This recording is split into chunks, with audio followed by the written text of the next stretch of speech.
Attention everyone. Attention. We're on the air.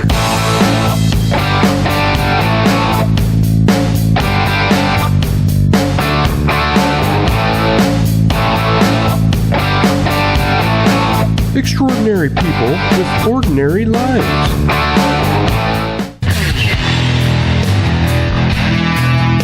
Could someone please tell me what extraordinary means? Hey man, it means you're really good at stuff, and you're cool. Welcome to the show. So here's an odd story for the day. Anyone who's listened to the news may have heard about the man who strangled a mountain lion. What happened was a man was running down a trail in the Horsetooth Mountain Park in Colorado. That's near Fort Collins. And a mountain lion came out of nowhere and attacked the guy. And in self-defense, apparently he grabbed the mountain lion by the throat and choked him out and killed him.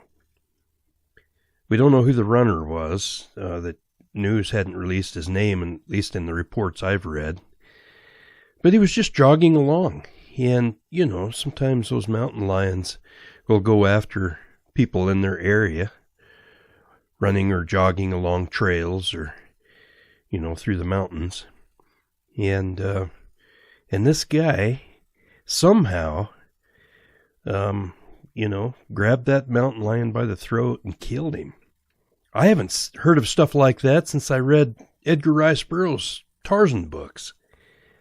Of course, by the way, I've read all of those. Tarzan was an incredible guy.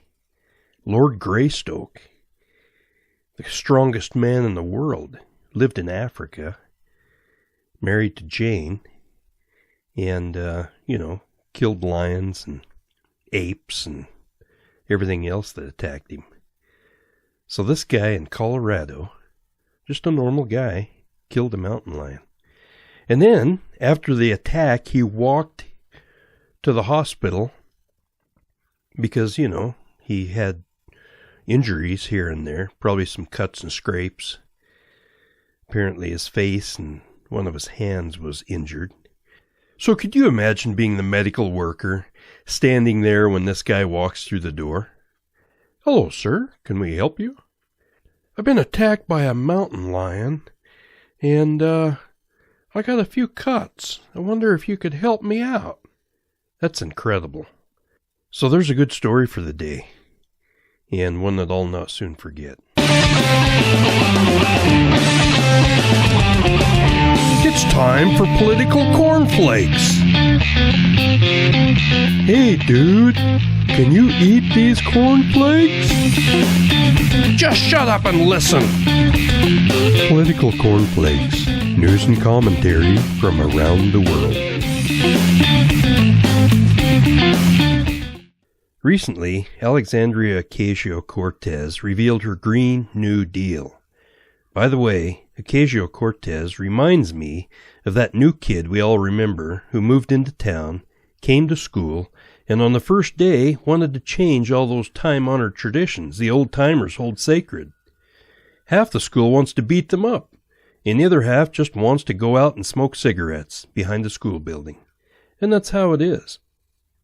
The Green New Deal is, according to Ocasio-Cortez, a comprehensive agenda of economic, racial, and social justice in the United States. Spoken in plain terms, part of her proposal is a 10-year plan to get rid of things like farting cows and airplanes. Steps to control rising environmental concerns, of course.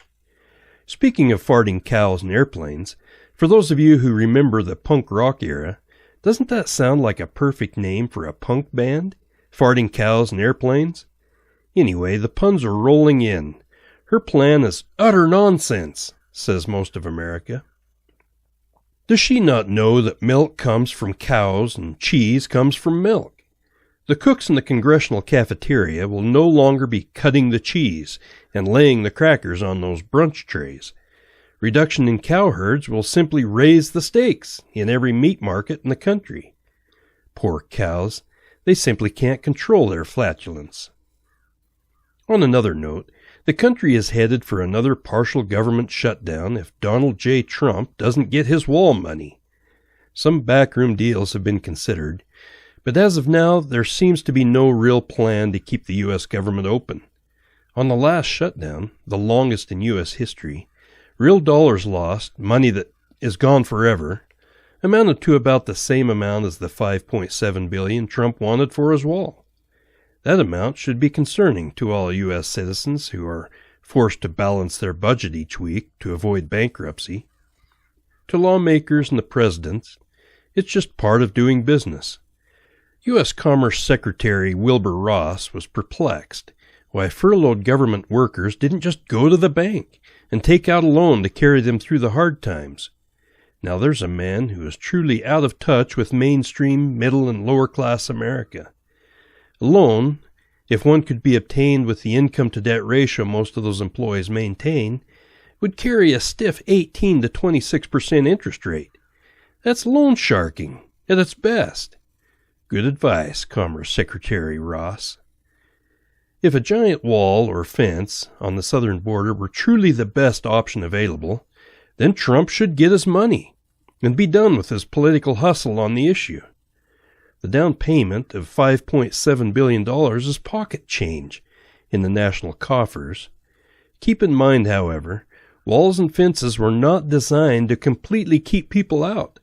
They are, and have been for thousands of years, nothing more than pesky obstacles for those who want to get in.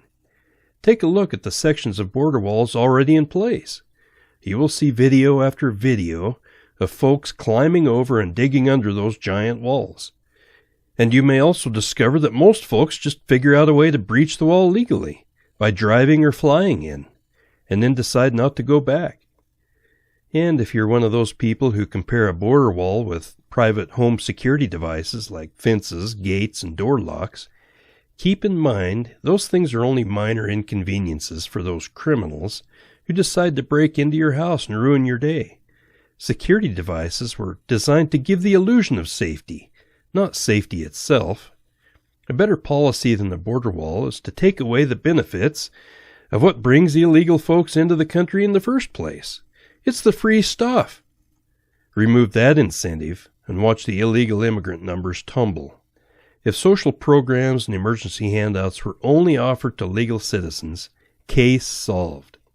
Problem is, the same people who can't compromise on how to build a border wall certainly can't be trusted to negotiate something so intricate and important as a sound immigration policy and controls to the public dole.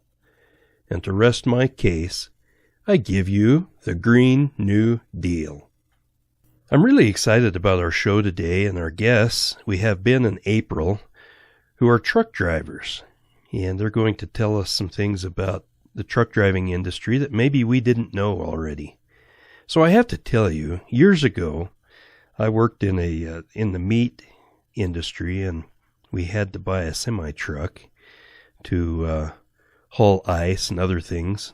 And I never had a CDL license. We always had another individual driving this semi-truck for us. But I occasionally got in that truck, started it up, and drove it down the road just because I liked to. It was fun. Being way up high.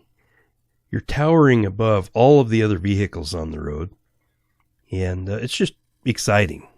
Some people actually make their living working in these trucks, and I find it really fascinating. And I thought it would be interesting to interview a couple of people who did this for a living. So we'll have Ben on the air first, and then we'll talk to April. Okay, I'm here with Ben, who is a truck driver. Ben, you're not an over-the-road trucker.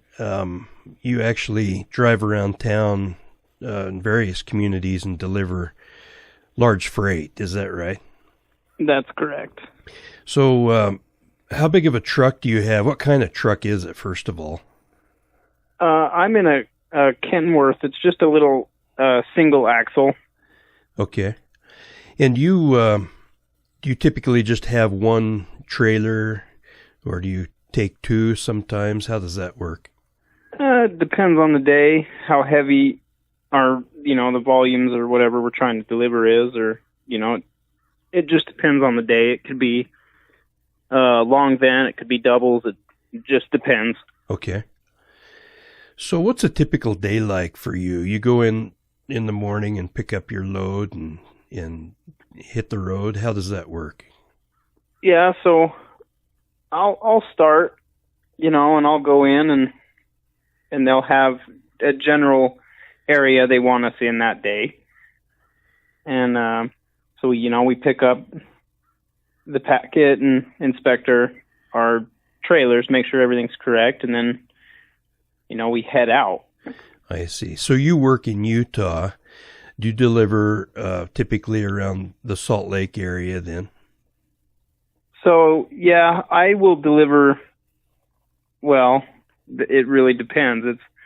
I could be anywhere from Idaho clear out to Dugway. It doesn't, it's anywhere in Utah is basically free game. But you're usually home at the end of the day, each evening. Yep. I go home every night. So when you're on the road, Utah is known for two things. In the wintertime, it has snow and ice. And it also has, I hate to say it, but it's true. Utah is known for its crazy, bad drivers. So let's talk about the potential of slick roads. How do you deal with that when you're in your truck? Okay. Well,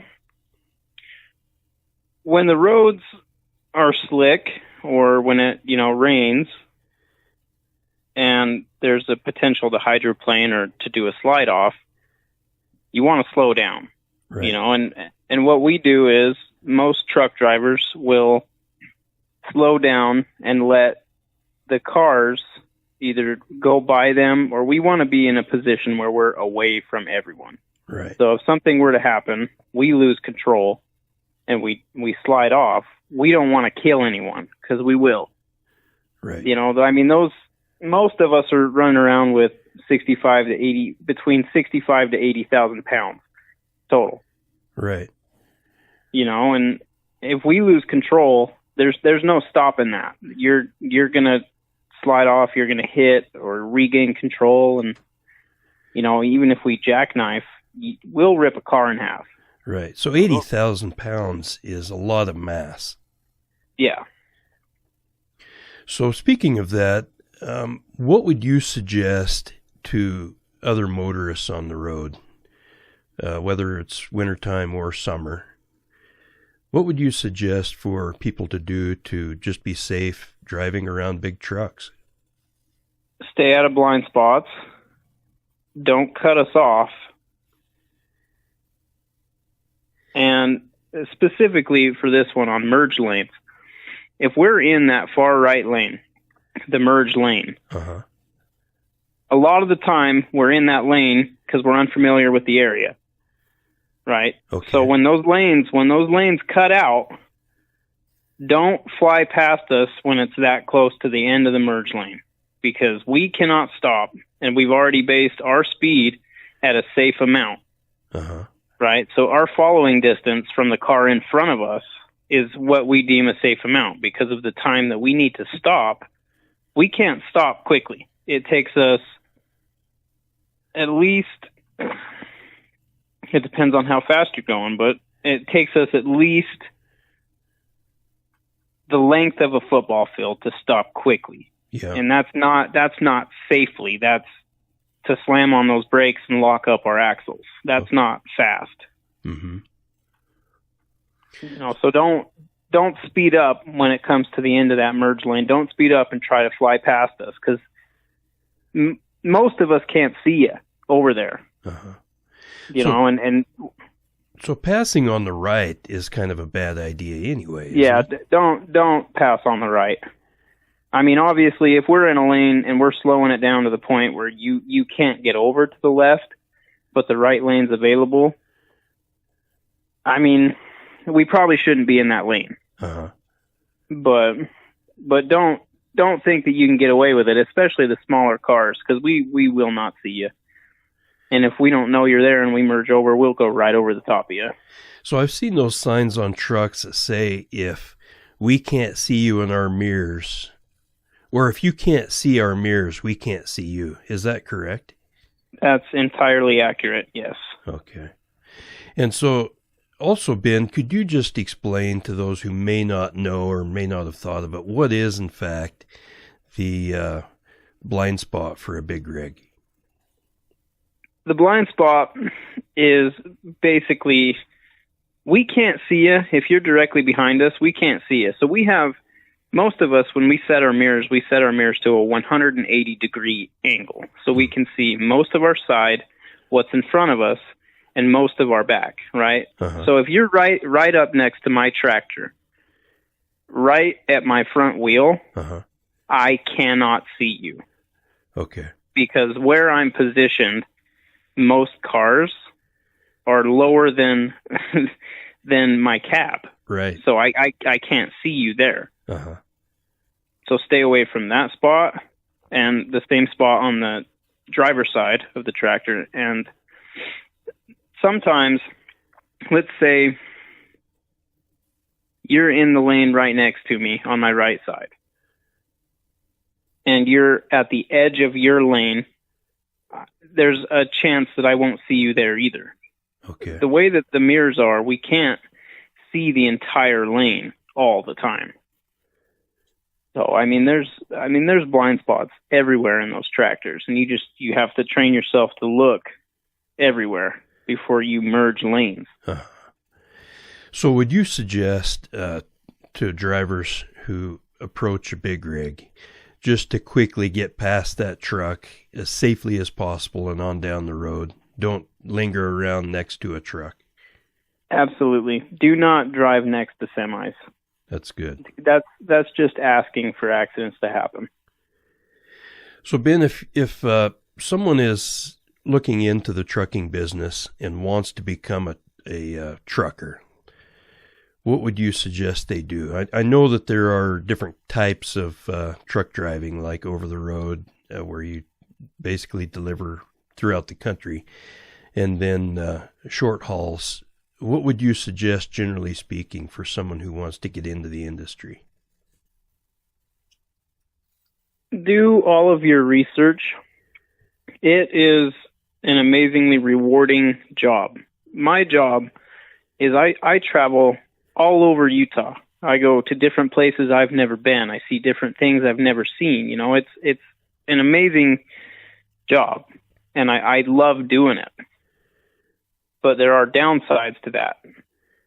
The stress level that this job gives you, you have to learn to deal with it. Uh-huh. Because, you have to keep in your head at any given moment, you could kill an entire family by one mistake, following too close, not checking your lanes. This job requires you to be on point all the time. I worked construction before I became a truck driver. Uh-huh. And I am more tired now than I ever was then. Just because of the stress of driving. Yeah. The stress of driving and the amount of attention that you have to do this job it takes it all out of you. Yeah. So that brings up a question, Ben. Do truck drivers, are they required to take breaks periodically? That's a touchy one because technically, yes, you're obligated. I think it's different for me because I'm parking and then driving and then parking and then driving. I'm not driving continuously. Yeah. And I think I could be wrong on this, but I think you're supposed to pull over and stretch your legs every 50 to 80 miles. I think that's what they recommend for over-the-road drivers, is you're supposed to take a break, check your load, make sure everything's okay, and stretch. Take a break out of the tractor. So, Ben, this podcast is about people. And I'm just wondering, what do you consider is your claim to fame? My claim to fame? define that one for me a little bit. If you define yourself between your career and your personal life and the things that you do at home and the things that you do at work, if you were to tell somebody, this is really who I am, this is kind of my, if I was to be known for being famous about something, this is what it would be. Well, I tend to sink my feet down, take a minute, and I try to figure everything out on my own. And if I can do it myself, I'm going to do it, and that's why I'm good at a lot of things, is because I take the time to get good at it. Does that make sense? Absolutely. So you identify yourself as a do-it-yourself type of person? Yeah. So in your home, you do your own remodeling and things like that. You don't hire that type of stuff done, especially with your construction background. Yeah. No, if I can do it myself, I don't see a point in paying somebody to do it. And that's just who I am. So, I mean, yeah, I adapt and overcome, and that's what I do. It's how I've been. I've always done that. Right. Well, thanks, Ben. We appreciate Ben being with us on the show. We're going to head on over to April Shepley now, who's on the line. April drives out of Washington, and April used to drive long haul over the road trucking, and that's changed recently, April. Yeah. So where's your main delivery area? Do you drive like around a certain state or a certain community? How does that work? Yeah, I normally pick up within 400 miles of the greater Seattle area, and deliver in that area. Sometimes I just deliver the load back to our yard because it's going, to a different destination outside of my delivery area.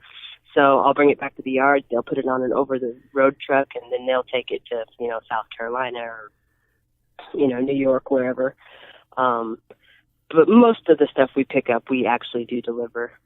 Cool. So one of the questions, April, is trucking has, I think, has had the stereotype of being an industry that attracts a lot of men. How is it for women working in the truck driving industry? I have not had any issues with any man trying to tell me what to do or how to do it, or other than friendly, helpful advice. Right. And pretty much the way I've lived my life, if you do your job and you do it well, nobody cares. Yeah, I found that same thing. Yeah, and I happen to work for a company that does have some of the best drivers, period, out there. And we are always out helping each other load, tarp, chain. If I have a question, I can call any of the guys and they'll give me a good answer with safety in mind. And we all get along really well. Yeah, that's one of the issues that Ben brought up, who I spoke with earlier, and that is the fact that a lot of companies spend the time to train their drivers well and make sure that they're ready to be good drivers when they get out on the road. So yeah, one of the things doesn't happen. Yeah, I think it's one of those issues where, it's like in any industry. You have good workers and bad. And obviously everybody can't be playing their A game every second of the day. But I think, it's something that people have to do, especially in a big truck, a outfit that could kill a lot of people if it's out of control. You'd want to be on your best game pretty much all the time you're on the road. Yeah, we always have to have our head in what we're doing, and not only are we driving our truck, but 9 times out of 10 we're driving the other person's car around us, because we have to know what they're going to do before they do it, or we're going to run into them or kill them. You know. So the Seattle area has bad weather, ice and snow occasionally, and rain. When the roads are bad, typically what is a good thing for, what do truckers generally do when the roads are bad? Well, a good trucker, if the roads are bad, they're going to slow down, they're going to increase their following distance, and they're going to give themselves an out. So whether that's the shoulder of the road, whether that's, being able to switch lanes, they're always going to adjust their speed so that they always have an out. And when a car, comes up beside you and runs along the side of you and paces you, then you have to either slow down so much that you're impeding traffic, or you have to speed up, which is going to affect your following distance. Right. So cars, pacing us is really a problem. And then just pulling in front and slamming on your brakes, or even just pulling into that space that we've left there for ourselves, then we have to adjust the back again. And then the cars behind us are yelling at us because we're slowing down, but we're only doing it to not kill somebody in front of us. Right. And that was one of the things that Ben brought up. There's that famous blind spot that actually all cars have, but especially trucks, because you have a long trailer and so forth. Yeah. So if somebody wants to become a trucker, and let's just say anybody who is looking into the industry, what's a good thing for them to do if they want to become either an over-the-road driver or a local driver? Well, if somebody was really interested in becoming a truck driver, the first thing I would do is I would search out, find somebody, whether it's a friend or, maybe a company, local company, somebody that would let you ride along with one of their drivers for a day or even an over-the-road trip somewhere and get the idea of what it's like to be in that truck by yourself or, for more than a 4 or 5 hour period. It's a lot of hard work. It can be rewarding. I mean, it's very rewarding as far as money wise and stuff. I mean, I make good money, and it's rewarding to know that I can go out and chain on a 40,000 pound piece of equipment and haul it, but if you're not prepared for what it's like in that truck all by yourself all the time, it can get very discouraging. Yeah. So that brings up a question, especially for over-the-road truckers who are out there all day long.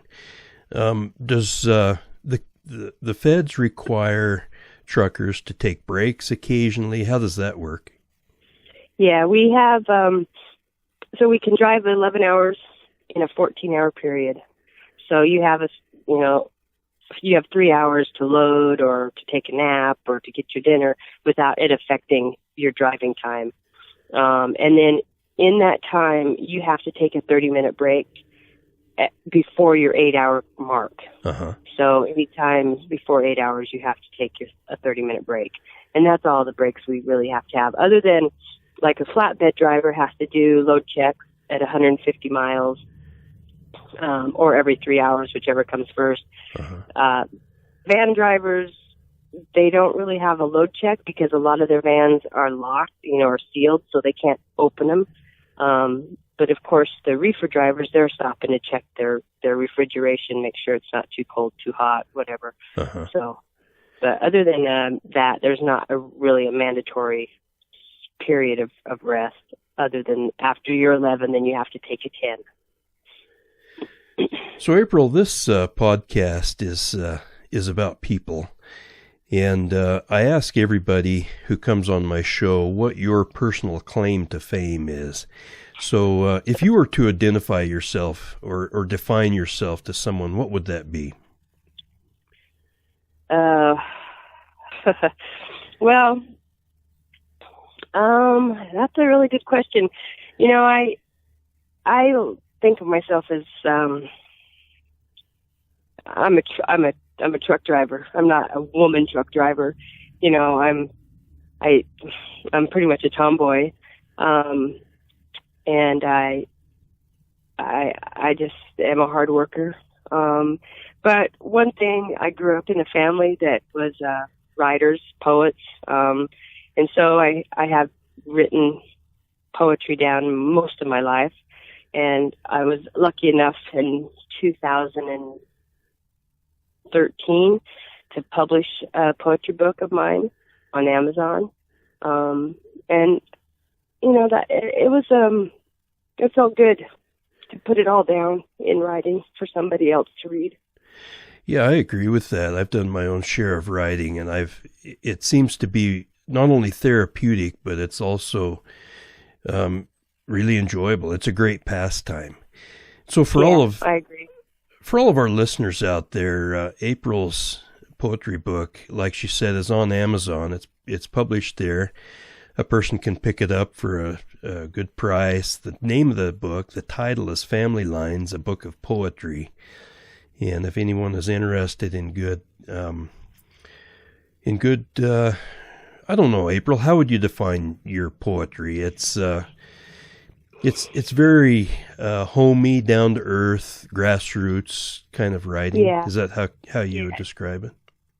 I think so. Yeah, a lot of mountainy hunting. I've got a couple in there about truck driving, and there's a couple about love. But yeah, well, we have to have a love poem. Yeah. But yeah, they're pretty down to earth. A lot of them are inspired by family and hunting and fishing trips and stuff like that. That's really nice. So if anyone wants to pick up a great book of poetry, that's Family Lines, a Book of Poetry on Amazon. We're on the air for Voice Right Studios.